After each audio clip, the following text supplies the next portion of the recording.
श्री स्वामी समर्थ. जय जय स्वामी समर्थ. श्रोते हो, तुम्हा सर्वांचे आपल्या श्रवणामृत 7 अध्यात्माची या यूट्यूब चॅनलमध्ये खूप खूप स्वागत आहे.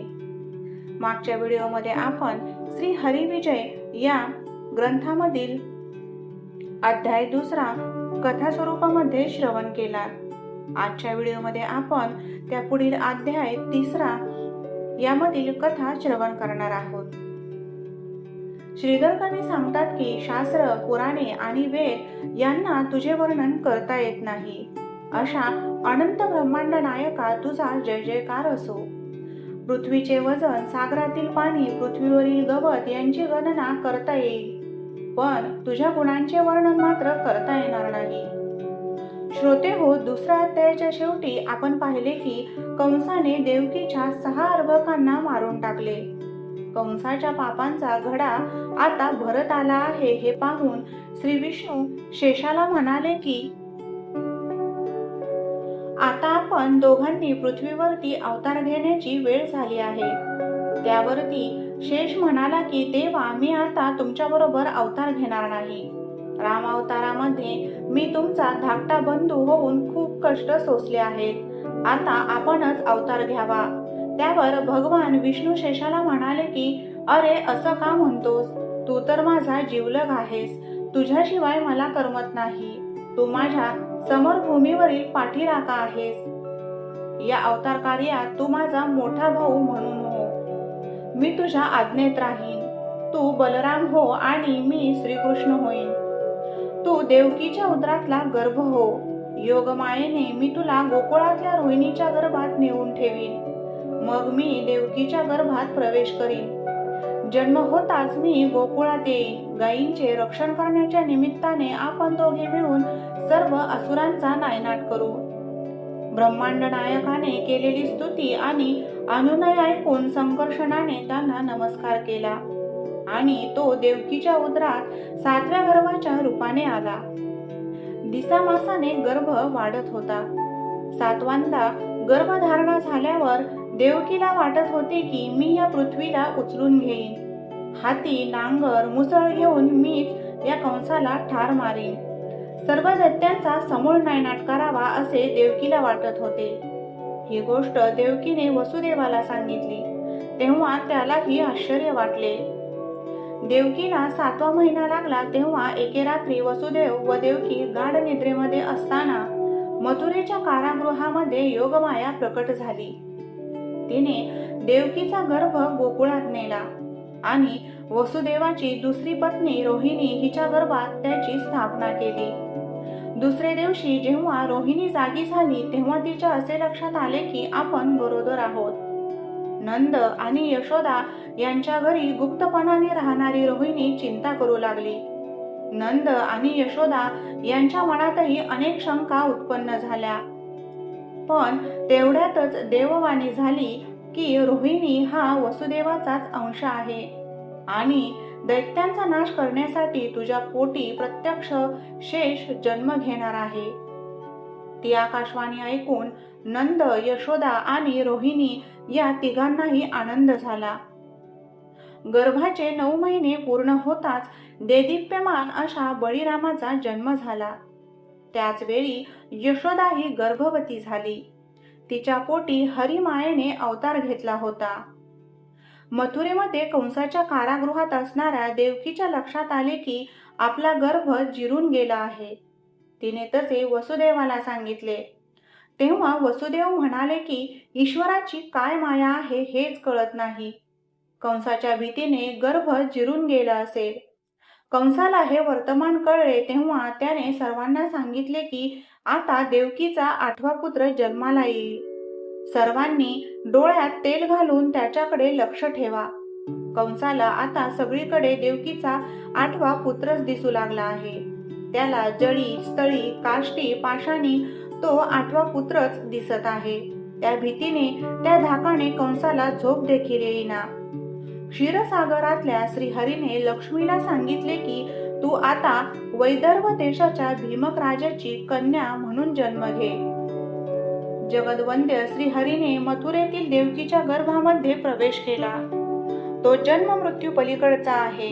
तो पृथ्वीवरील दैत्यांचा नायनाट करण्यासाठी देवकीच्या गर्भामध्ये आला. या गर्भारपणात देवकी तेजस्वी दिसत होती. तिच्या मनात भीतीचा लवलेश देखील नव्हता. ती सुखात होती. तिला सगळीकडे मुरारी दिसत होता. वसुदेव मात्र चिंताग्रस्त होऊन देवकीला म्हणाला की या आठव्याचा घात करायला कंस टपून बसला आहे. वसुदेवाचे ते चिंतायुक्त बोलणे ऐकून देवकी दंड ठोकतून म्हणते की मी त्या कंसाला आपटून ठार मारीन. मी या पृथ्वीवरील सर्व दैत्यांचा संहार करण्यासाठी जन्माला आले आहे. देवकीचे ते बोलणे ऐकून वसुदेव आश्चर्यचकित झाला. तो तिला गप्प बस असे सांगू लागला. तेव्हा देवकी त्याला म्हणाली, मी सनातन परब्रह्म आहे. मी या मायेचा नियंता आहे.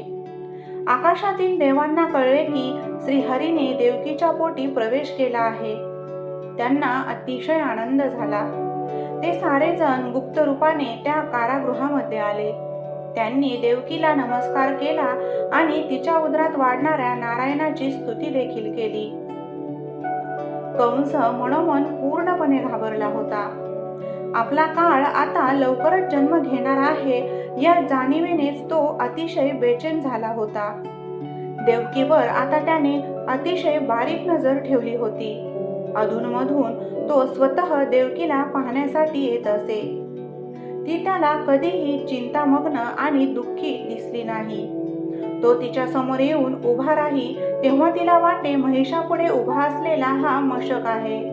कंस जेव्हा देवकीला न्याहाळून पाही तेव्हा त्याला देदीप्यमान अशी चतुर्भुज विष्णुमूर्तीच दिसे. सुदर्शन सोडण्याच्या तयारीत असलेली आरक्त नेत्र विष्णुमूर्ती पाहून कंसाची बोबडी वळायची. त्याचे हातपाय कापू लागत. त्याच्या हातातील शस्त्रे गळून पडत आणि मग तो आरडाओरडा करत पळून जाई.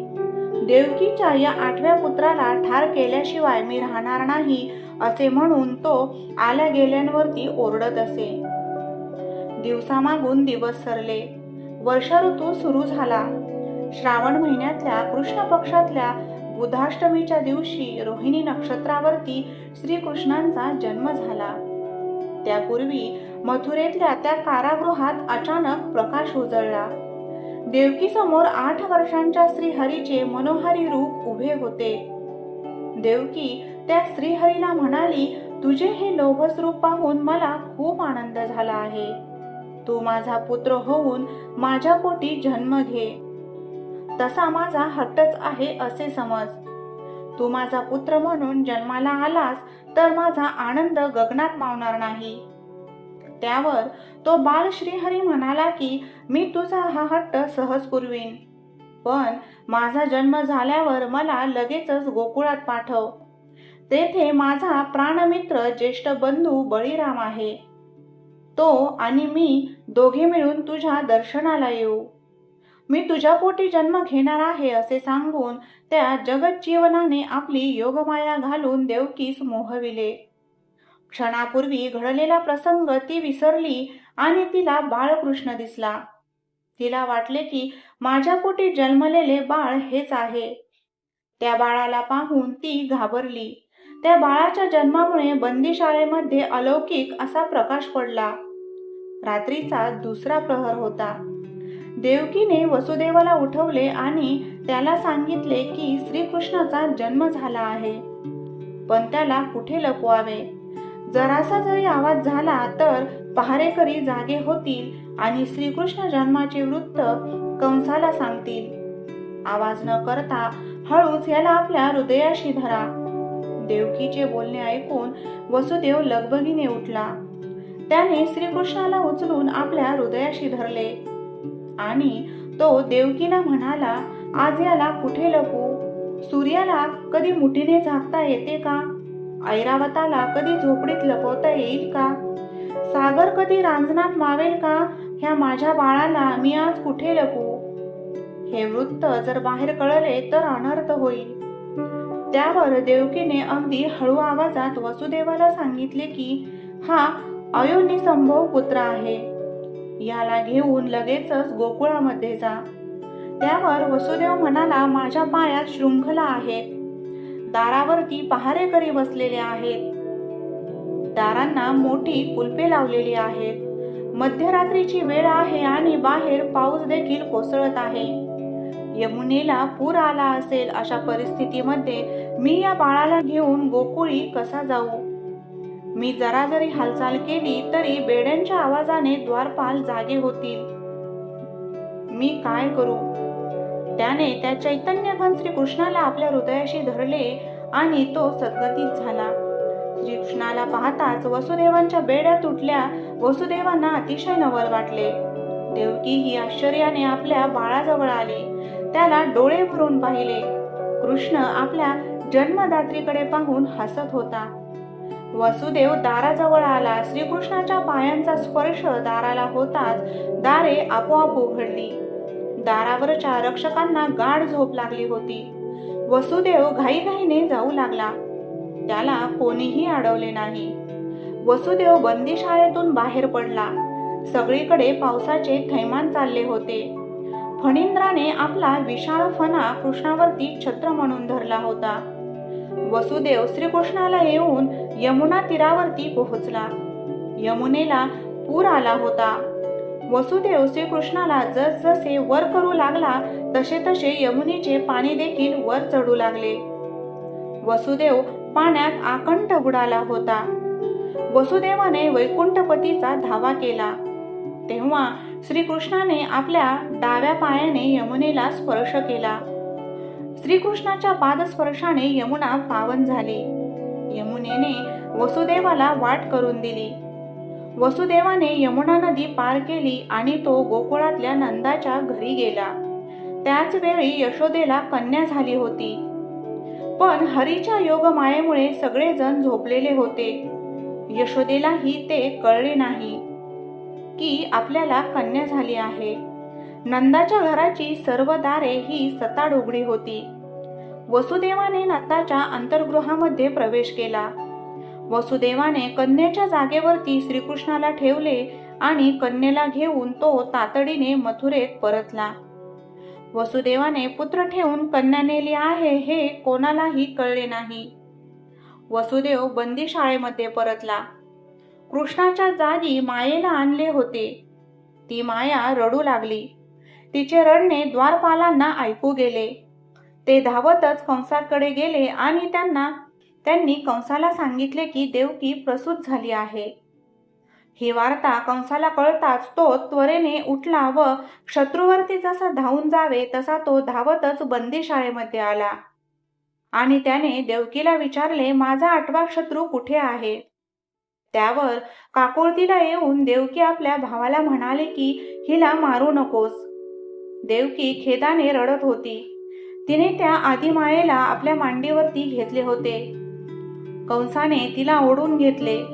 तो पुत्र आहे की कन्या आहे हेही त्याने पाहिले नाही आणि तिला गरागरा फिरवून शिरेवरती आपटले. त्यावेळी ती महाशक्ती कंसाच्या हातातून निसटली आणि आकाशामध्ये गेली. सहस्र विजांचा कडकडाट व्हावा त्याप्रमाणे मोठा आवाज झाला. प्रलय आला की काय असे वाटून कंस हा भयभीत झाला. आपला वैरी आपल्या हातून निसटून गेला आहे हे पाहण्याकरता जेव्हा त्याने वर आकाशात पाहिले तेव्हा त्याला तळपणारी महाशक्ती दिसली. तिचे तेज आकाशामध्ये मावत नव्हते. ती महाशक्ती कंसाला म्हणाली, अरे मुढा दुराचारा निष्ठुरा, तुझा वैरी पृथ्वीवरती वाढत आहे. ते वचन ऐकून कंसाचे मन धगधगले. शक्ती अदृश्य झाली.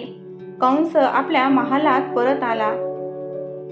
कवी श्रीधर म्हणतात की श्रोते हो, श्रीकृष्ण कथेची ही माळ तुम्ही आपल्या गळ्यात घाला. श्रीकृष्ण गोकुळाला धन्य करेल आणि तुमच्या हृदयरूपी गोकुळाला देखील धन्य करेल. पुराण पुरुष असलेला श्रीकृष्ण यशोदेजवळ पहुडला आहे. इथे श्री हरिविजय ग्रंथाचा 3रा अध्याय पूर्ण झाला. धन्यवाद.